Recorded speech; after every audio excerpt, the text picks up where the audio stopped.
We have to invite Maria. Hi, good morning, everybody. This is Monday Morning Live, and I'm Michelle Silverman Bedell, Silverson's Realty, Leslie Jones, attorney. and we're waiting for Maria Esposito from Citizens Bank to join.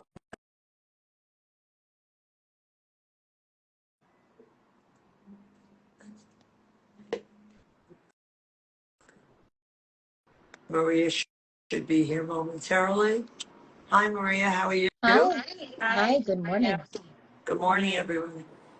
So today we're going to be speaking about the costs involved in when you buy real estate, and specifically in New York State. So obviously, when you're buying a property, and everybody chime in as you know, if when it relates to your aspect of the buying process.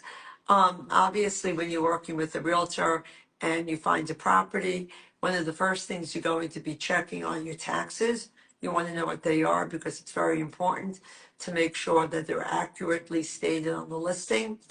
And then you really also, once you have an accepted offer, you want the first other cost would be the inspection, right? And the inspection could run, depending on what's being done in engineering, or radon, termite, water testing, or any other kind of maybe septic, right? Um, or well water, you want to be able to, that could run anywhere from, let's say, 800 to $1,000 or even more if it involves a septic system tank, testing. So you would also be required to do a survey. If there is no survey, many banks require a survey. And as a buyer, most people would like a survey because it makes sense. People change properties all the time. The boundaries and things like that, and fences, and adding decks. That's typically how we catch any changes to a property. But I'd say on average, a survey runs anywhere from 800 to 1,000. Yeah. And of course, like if they're buying a condo or a co-op, right? Right. They should also expect upfront to pay a fee for a questionnaire to be completed. That's Correct. typical. Typically the Right. attorney needs one. The bank, if they're getting financing, needs one. Oftentimes they are not the same. So they might actually, have to pay Right. that more than once. Some co-ops and condos also charge for financials. I mean, most don't, but I do see that sometimes, right? Right, Uh, absolutely. Often there's no prospectus. The seller has lost it, and they can't find any financials or any bylaws. So that's something that often the management companies charge for. We just paid for it, so I know that. And it right, could be anywhere from, let's right. say, $50 or $150 to $250 if you have to supply the offering plan. So That's very really expensive. that's really on the seller's side. If the seller is missing it, it's the seller's obligation to locate that and pay for it. And to pay for it. Okay, so that's good to know, right?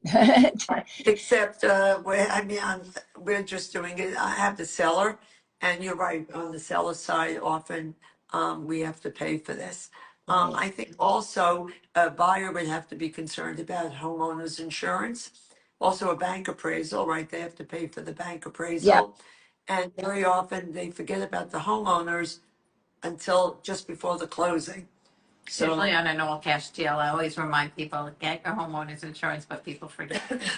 Right. So, And actually, and homeowners insurance has it's really yeah, gone up in just in the last couple of years, right? The expense right, I've noticed a marked increase, and especially we're obviously talking mostly about New York, but we have clients all over. And if they're, a lot of New Yorkers that also have places in Florida, right. the insurance in Florida has become, incredibly expensive. So it's definitely something that you want to look into, and think about, like, what are my expenses going to be? What's my expense going to be to buy it, and also like in the maintenance of it and the ongoing of it as well. Right, Um, right. Also, speaking of insurance, today people are very concerned about floods and water penetration into the house. So you have to make sure that check the FEMA maps, yeah, that you're not required yeah. to have flood insurance. That's an additional cost Right. when you're applying for your homeowner's insurance. Right, for sure. And then, like I said, in Florida, wind insurance too, which is even more expensive than the flood insurance, Right. right? And sometimes harder to get. You're right. Um, yeah, I mean, look, it's not, first of all, real estate is not cheap in we're in New York, right? And the expenses, when I'm talking with clients, I always say like the things that you need to think about that you're going to need to have money for is not just the down payment, right, to Right. put on these homes, but also the closing cost, right? So, we're touching upon some things here that they may have to pay for up front, but then there's, the mortgage tax, a mansion tax if it's over $1 million, all the various title insurances, whether they're getting financing or not, Right. and then like the other stuff, like will taxes be due when I'm getting ready to close? And we've talked about that topic, in and of itself, right? How big of an expense that can be. Right. And I also think people forget they should really start getting quotes from moving companies because a moving expense, it's on the buy side. Yeah, It could be quite costly. So it's something that you should start speaking to different moving companies to get a quote just to say your expenses on the moving side. Because people forget right. that too and they start to scramble around right before they close and then they can end up spending more than is necessary. Right. Absolutely.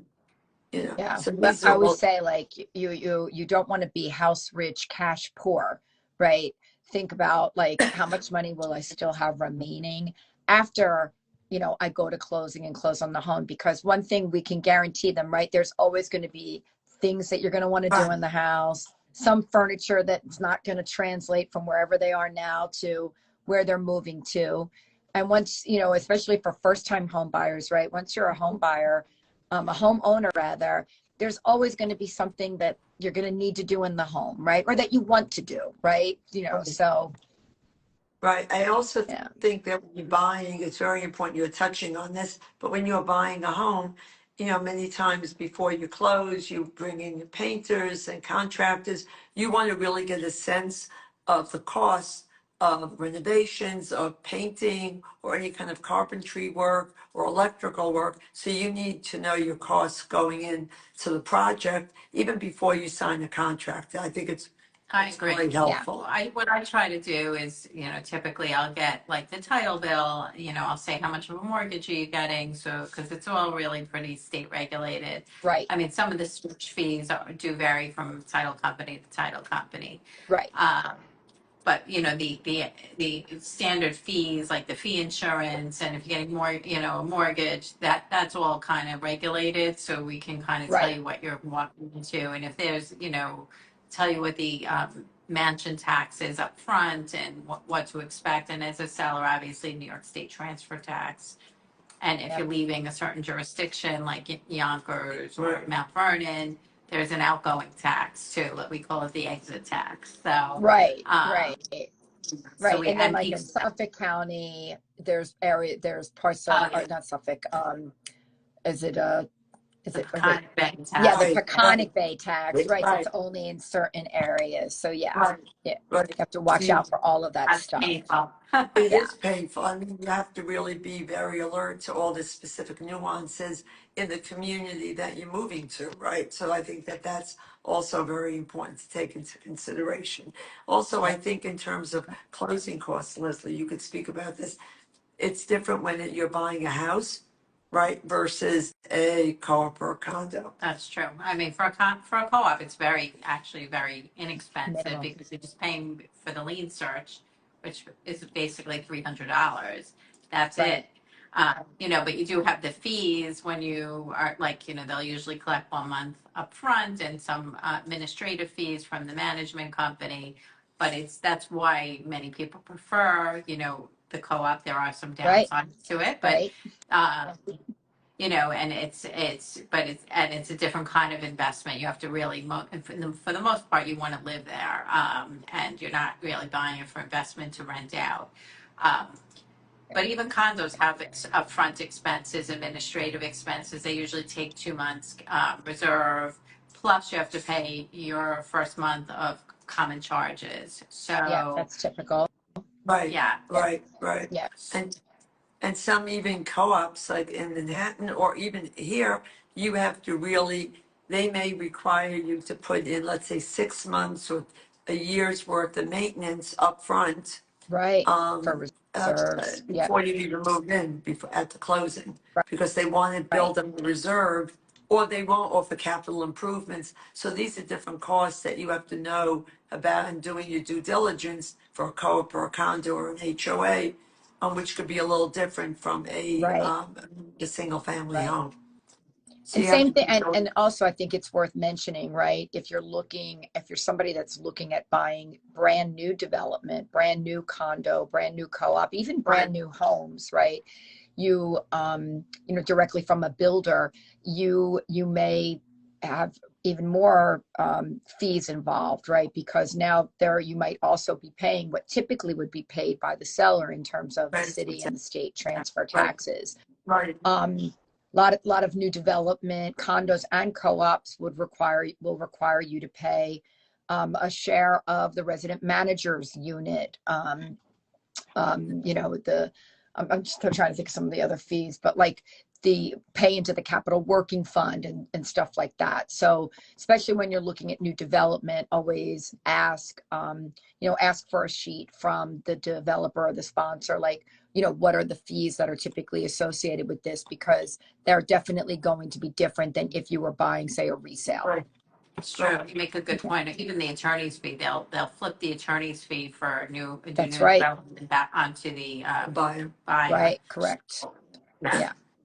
So I think, well, having said all I this, know. I think that it's Yeah, I know. important. I mean, we've said so many things. I feel like people are going to be like, "Oh, wait a second. I don't think I can buy anything." But No, it's not that bad, but you have to, I think the whole point is you really have to do your due diligence and yes, know before you sign a contract, you really should have a good idea of your at least initial costs right, and then the costs down the line. I mean, obviously, once you own, that's a different situation, but you really should know your costs, whether it be a single family, a HOA, a co-op condo, you should really know the costs going in. Agreed. agreed. Right.